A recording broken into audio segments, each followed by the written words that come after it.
In a world that celebrates noise, many of us forget the power of quiet strength.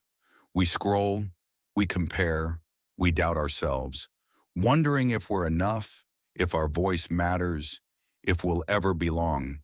But what if confidence doesn't mean being the loudest in the room? What if true self-belief begins, not with shouting, but with listening to yourself? This story is for the quiet ones, the overlooked, the uncertain.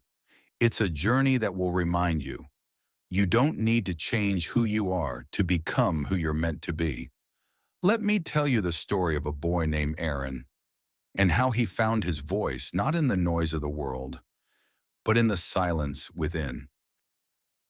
In a small village nestled between the mountains, there lived a boy named Aaron. He was quiet, observant, and often overlooked.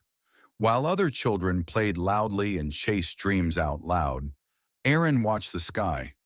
He was always watching, learning, absorbing, feeling deeply. At school, Aaron rarely spoke. He was afraid of being wrong, afraid of being laughed at. The world to him felt like a stage where everyone else had their lines memorized, and he was still flipping through the script. One day, a traveling teacher visited the village. She had wandered across continents carrying only a backpack and a question: "What makes you truly alive?" She asked the children this question. Hands shot up. Fame, money, winning, being loved. But Irene stayed silent. He didn't know the answer, or maybe he did, but words failed him. The teacher noticed him. She said, you haven't answered yet." He looked down. I, I don't know," she smiled. "That's a good place to start." Weeks passed and the teacher stayed. She taught the children more than math and reading. She taught them to listen to themselves. One day she asked the children to bring something they made, something that expressed who they were.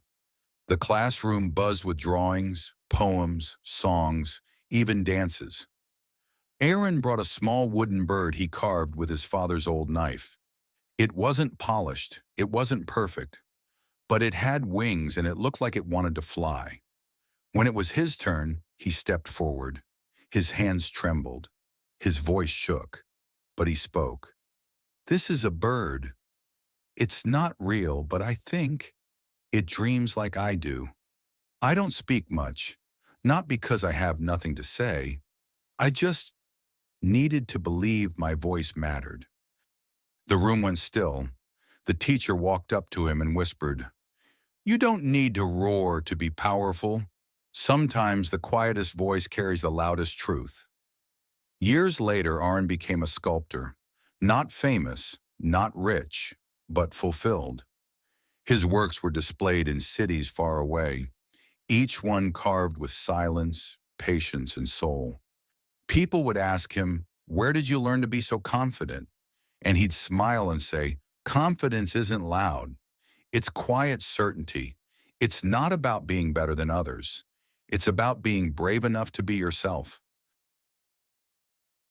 Closing message for the video. You don't need to be the loudest in the room. You just need to be real. Self-confidence doesn't come from proving others wrong. It comes from no longer needing to. Believe in your quiet roar. The world needs your voice exactly as it is.